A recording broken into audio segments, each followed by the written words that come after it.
ngày suy lê ngôn giông ni em khổ lâu hi về lê yên lê lâu giông ni em khổ lâu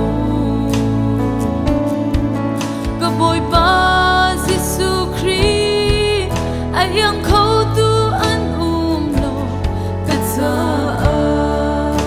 cả tu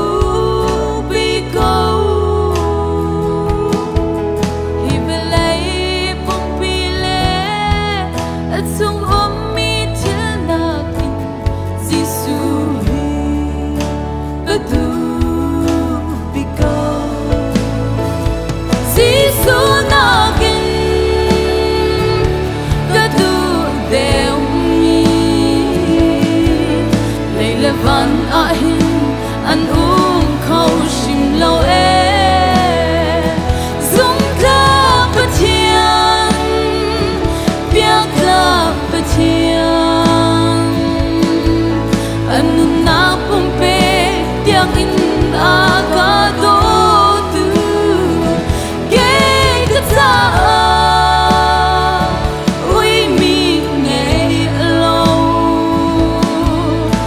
nang cling in a the door to boy Giêsu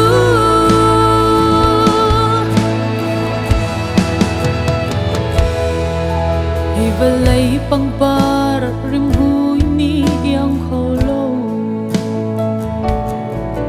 hi về lấy tu dan sang song ni yang kholo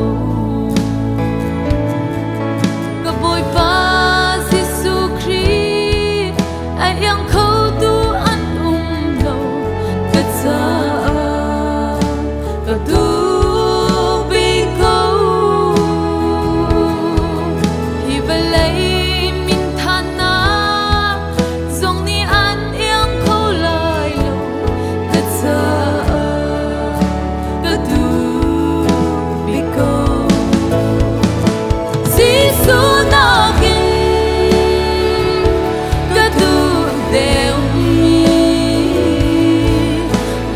van a hin an khâu sim lo zum kla pathian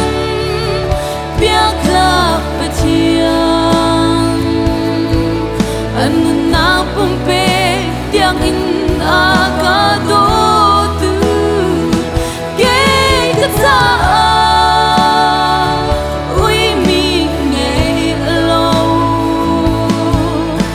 nang cling in a the door to boy Giêsu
van a hin